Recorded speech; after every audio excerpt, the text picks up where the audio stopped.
Hello and welcome to this wonderful webinar with Prasad Yalamanchi. Prasad is a founder and CEO of Lead Semantics. He's been working in the field of computational linguistics, developing intelligence systems for the better part of 20 plus years. Today he's going to be presenting ontologies for automating graph LLM workflows. Um, who better to talk about this than someone who's developed a platform over the last 4 years to automatically work with unstructured data using ontologies? Prasad, the mic is yours. Thank you so much, Joaquin. And thank you all those that are joining us from, I believe, from around the world. So it could be good morning, good afternoon, or good evening. And without further ado, I would like to get into this short talk related to ontologies, as Joaquin said, for automating graph and LLM workflows. In other words, this is pretty much workflows that would use AI agents, which is a buzzword pretty much in these days. The one twist is that how to make these AI agents be a lot more predictable by using ontologies. So that is what we bring to the table in this talk. I'll start sharing my screen. So we'll start by talking about the workflows themselves. Of course, we are talking about digital workflows. All workflows are like a sequence of individual tasks. I'm not going to get into the definitions of workflows and things like that, but we'll start with what these tasks are and how these tasks come together to complete a workflow. Organizationally, however, they fit into what accomplishes something for somebody is something outside of this discussion. Yeah. So a task itself is a unit of execution. So it is completely independent of other tasks. We're not getting into too much of detail there either. Um, and it is a single design unit. It is the target of planning for efficiencies, mapping resources to doing or accomplishing this task, vis-a-vis people skills to resources, and so on. So you just get we are trying to get a handle on what this task is. They're also meant to be kind of thought about as something that is reusable and something that you could repurpose it for different things as part of other workflows even. So as we said, workflow is series of tasks that would take certain input at the beginning and produce something very useful, possibly something that will lead to an organizational goal in some cases. And probably there are other definitions for something like that.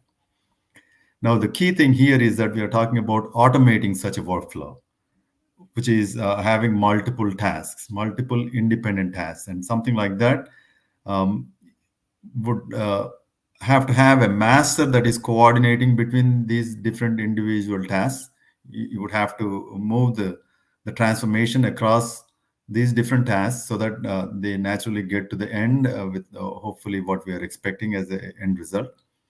And so the handoff between these tasks become important, because the whole idea of breaking down this so-called end-to-end workflow into individual tasks, or rather putting together these tasks to make up for the workflow, is that these tasks are independently designed and you could plan for efficiencies and all that. And as such, the handoffs between these tasks become important, and that's something that we will revisit again as part of the discussion. And because of these handoffs being important, then the outputs of one task would end up becoming or morphing into inputs of another task. Uh, and so the way that second task would understand the outputs of an earlier task would mean that the data model that is expected in the second task is one way or another is aligning with the data model that is being produced out of the outputs of the earlier tasks. So those are the broad things that essentially drive the interworking of these tasks to make up for the workflow, and that in a sense will lead you to the automation. And given that that is what a task is, agents are an apt artifact for accomplishing these tasks, within a workflow. And we'll get to what agents are as we discuss here. So agents implement specific tasks, and the critical thing about agent is that a software agent is that they are autonomous. So you don't need continuous interaction with it for it to do what it is supposed to do. So in other words, it has an internal logic driven by its own internal model. All it needs is a prodding from outside, a trigger, so to speak, and then it takes on uh, to do its own thing. And so there is a responsible execution that it is going through to produce something that it is designed for. And so that is the autonomy as we would normally expect for, how you ascribe it to live things even. And they are adaptable, given that they would have to execute on their own, show their autonomy, and all that. You would expect them to be adaptable, and so by definition and by design, they're meant to be adaptable. And one of the big um, aspects of the design is that they interact with the outside world through asynchronous messages as opposed to synchronous messages. Your ordinary programming would routinely use synchronous messages, although more and more things are becoming asynchronous, but you can't rule out synchronous as well. So you send a response, a request to somebody outside, and you wait for the response to come back. There are certainly ample situations like that. But asynchronous messaging is what gives the independence of, you shoot it's like an email. You shoot fire and forget kind of a thing. So you shoot a message and you go on to doing your next thing. And part of it may be just to wait for the response from whoever it is that you have sent this message to. And so there is a degree of independence that gets you this. Asynchronous messaging gets you that. And a large part of how this messaging would work is also that there is a conducive environment into which these messages are sent. And one way of designing this is through message mediation using queues and things like that. We're not getting into software architecture here, but that is an idea. So an asynchronous message is shot out from an agent, and that gets probably put onto a queue. And all the attendant instrumentation is there on these queues with labels and timings and things like that. There's plenty of libraries that do that. And there is a designated subscriber to such messages, and so another agent possibly, and we'll get to that, is looking for such messages, and so it would know to pick up from the environment where those queues reside as well. And so that is the conducive environment we are talking about. And in order to accomplish this workflow, which is like series of tasks to be accomplished, one agent solving one task. Now we are already faced with multiple agents having to complete these different tasks, because you don't want to necessarily sequence these things, given that these are independent things. They could probably take on parallelly many more requests each agent. And so these agents are expected to interact with the environment and collaborate with other agents by sending and receiving messages to the environment and other agents. And that's how the progression through the workflow goals itself kind of moves along. And automating workflows involves these multiple agents collaborating, as we said. And so in terms of collaboration, the big part, and this is it bears repeating and stressing on, is that the message that is being sent out is understood by the receiving agent. And so in order to understand the data model that is expected of the message that is received, should be aligned with what is being sent out as part of the message that was from the previous agent. And that becomes the critical. So data model becomes the critical part as we are designing these agents. And so when we are talking about modeling, the goal of modeling is that it is to establish a shared view of the domain of interest. So there is a problem area, a domain of interest, and so there are different actors that are interested in the same domain.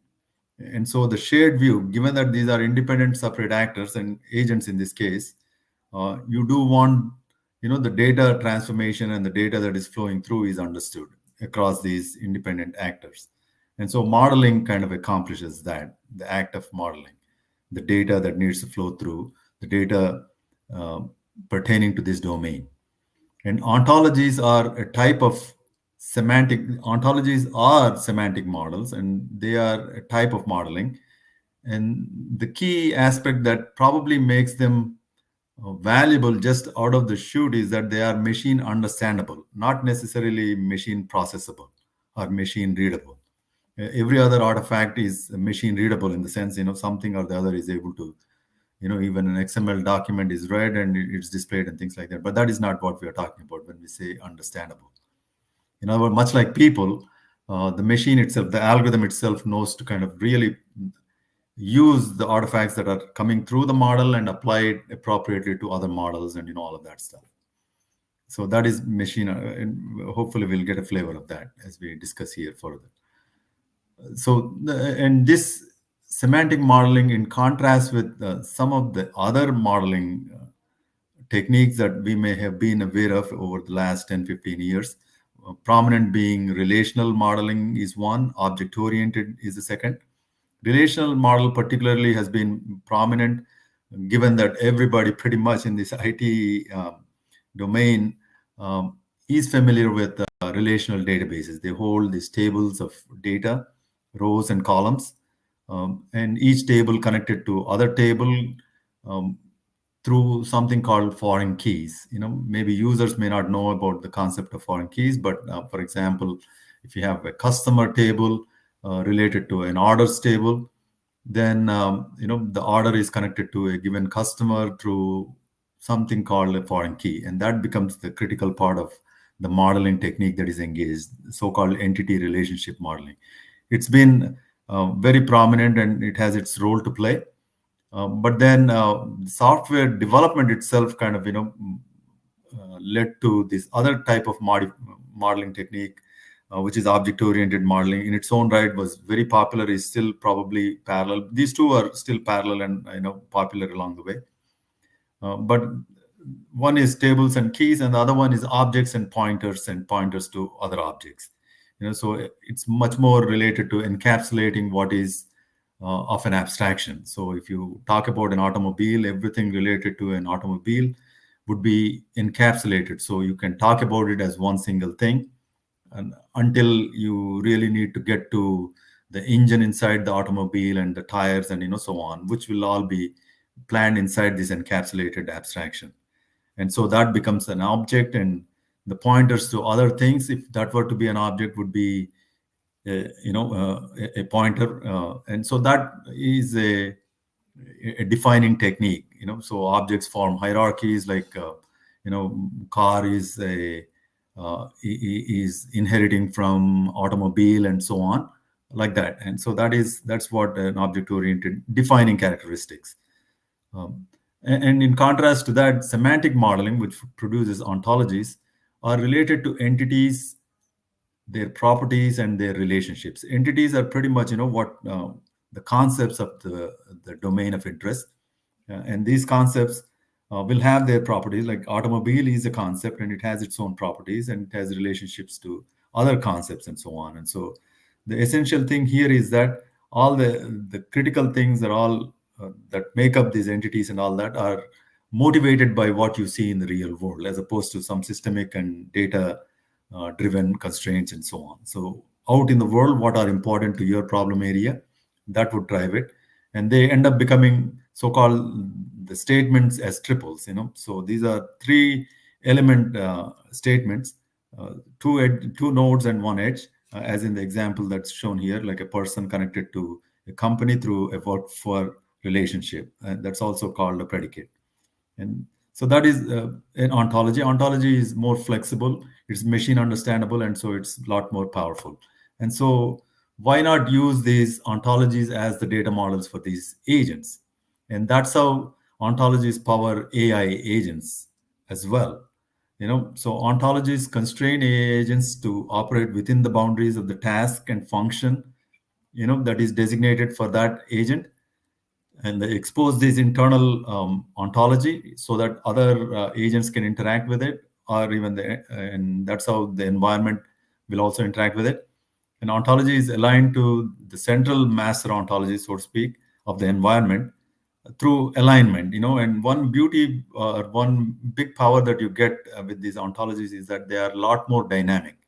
They allow for the so-called mismatches between the modeling elements of one model versus the other, which typically range from being semantic differences or structural differences or syntactic differences. Uh, so those are the alignments that possibly can be managed through dynamically with an ontology, and that really enhances the power of these agents, which are already independent and which is like a defining characteristic. So the more independent they are, more more powerful they become. The ontology alignment among agent ontologies is a necessary thing, otherwise they won't communicate. And this alignment, as we said, is possible in the case of ontologies dynamically, given that these semantic differences, they can be managed through, or one way or another aligned through synonym matching and hypernyms and so-called hyponyms and related to. These are different techniques within semantics. These are all the additional values that you get out of dealing with a data model as an ontology. And of course, these multiple agents, they collaborate through sending messages to each other to accomplish the goal of a workflow. In this case, we are talking about AI agents, not necessarily the old world agents. And this is where, with the LLMs that are prominent and prevalent everywhere, the rise of the AI agents is pretty much on hand. LLMs, which are the generative AI artifacts, these big language models, they take language as input and they generate language as responses. And so it's much as humans, as you see, they understand language and they produce output as language.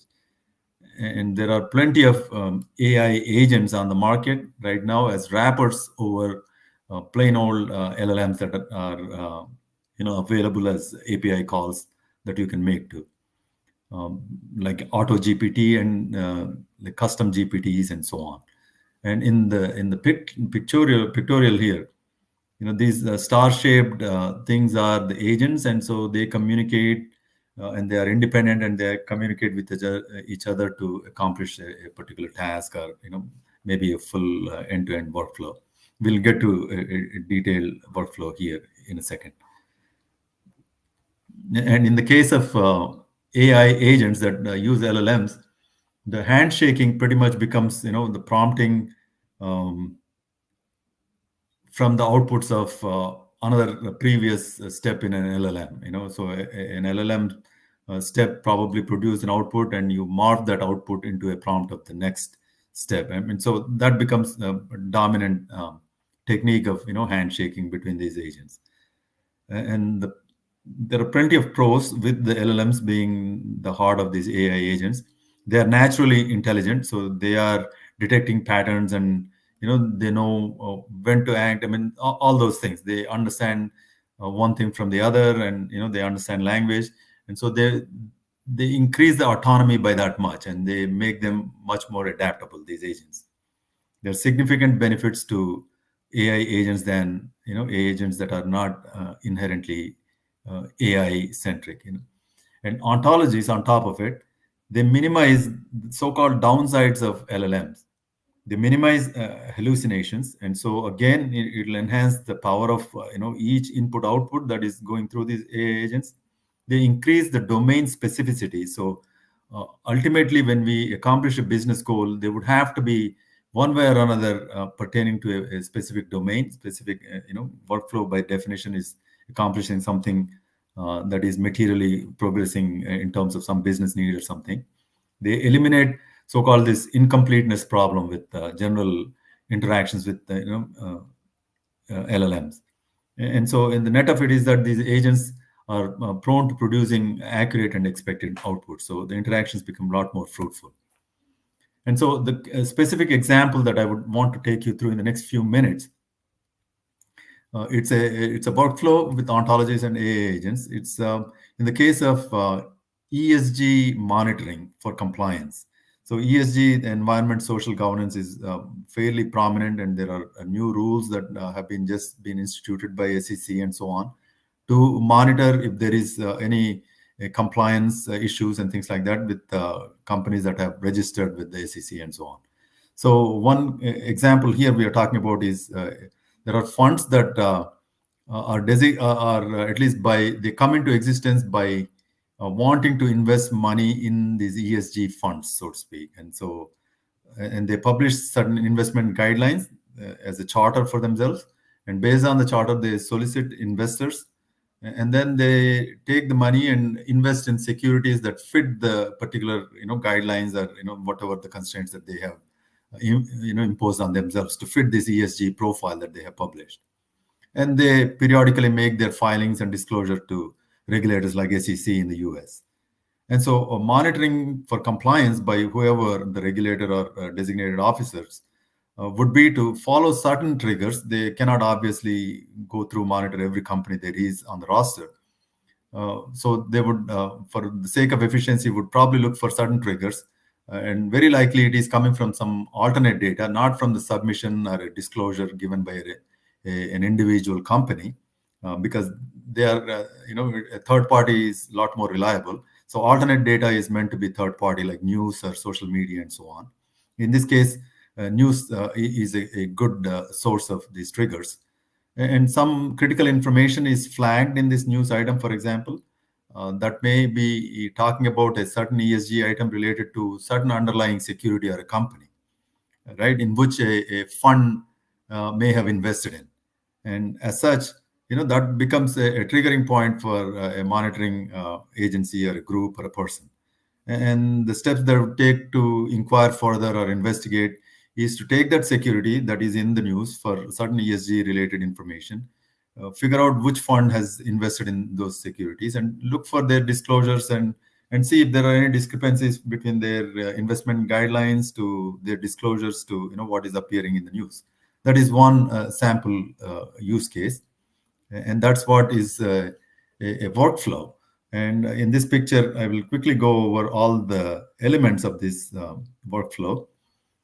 These star-shaped visually is an AI agent, as is in the legend here. And in this case, this agent is wrapping a graph rag component. Graph rag stands for Graph Retrieval Augmented Generation. RAG is a very prominent technique in terms of dealing with domain-specific documents to get LLMs to focus on these documents to produce answers.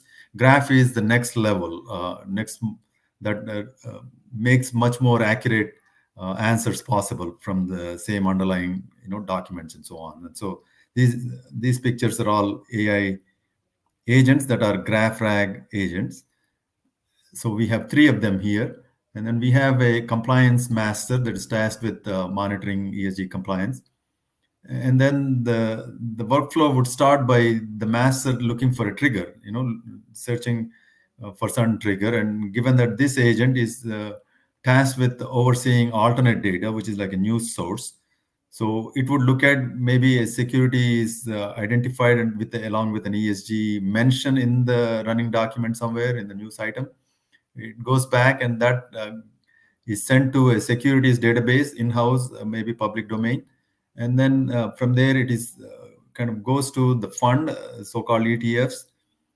This fund has invested in this security, and then knowing that that information, now the trigger would be to find out for that fund what are the guidelines. And so in order to do these guidelines, these agents, these are all natural language interface, question answering kind of, they feature question answering style interfaces, much like what you expect out of Chat GPT style. And so they produce these question answers. They produce the question, and the question is reformulated by the central ontology component, which is another agent, and then sent to this agent. And that agent that is handling the guidelines will send the appropriate answer specific to, maybe it is a GHG gas emissions for a company. And so that gas emissions related guideline that the fund may have put in their prospectus, for example, that is sent back. And similarly, the question is shot to a disclosure document, disclosures with the regulator, for example. So the corresponding disclosure element related to GHG gas emissions, and all are corralled back here, marshaled back to this agent here. And then if there is any threshold crossovers or flag something that needs to be flagged, that gets back to the master, and then the compliance is kind of concluded in terms of identifying whether it needs to be flagged as something to be investigated, or whatever the next set of course action may be. The key thing to notice is that these AI agents are all seeded with ontology inside. They have their own ontologies specific to whatever the type of documents that they are dealing with, for example, or the knowledge they are dealing with. And these ontologies, they all kind of get mediated through these intermediate master ontology agent, so to speak. And so the so-called synonyms, hypernyms, hypernyms, as through these question and answers that they flow back and forth, is all language. And so because language need not be one-to-one, and so because there is plenty of ambiguity, and all that is sorted out through these ontologies. And the net result is that a very independent set of agents come together to deliver a very complex workflow. With that, I will close. If there are any questions, I'm willing to take. Yeah, there's we do have to conclude the webinar, and thank you very much for your presentation, Prasad. There is 2 questions from Alexander Garcia. So perhaps you can follow up via the comments, and I'll just put them up on the screen so we can contextualize the questions he's coming from. Is there any difference between prompting LLMs with a knowledge graph versus just simply text? And is this proven that ontologies minimize hallucination, or does it mean that I have to train my own LLM or keep using those pre-trained ones? I think the notion that needs to be dispelled is how valuable are ontologies in the context of LLMs. We really do have to drop, but maybe can you take a shot at it in 30 seconds? 30 seconds would be too soon, but I'll just try that. The critical thing is that ontologies, you can take an off-the-shelf pre-trained, like OpenGPT, GPT-4. It will still have its hallucinations. It is still not domain specific enough, not with RAG even. But with an ontology, which is an ontology by definition is domain centric. So there are, you are already putting a data model, but in the format of an ontology, right? And so in that sense, you through prompting and all that, you make sure that the GPT-4, the way it interacts, is limited to or guided by the ontology that you're doing, and it is routinely done without having to again train further these GPT-4 models. In fact, the fine tuning itself is reduced by using ontologies, and it is very well proven. Our own product does that. Alexander, for more questions, you can reach out to Prasad. Thank you all for attending this presentation, and I welcome you to the next one. Have a good rest of your day.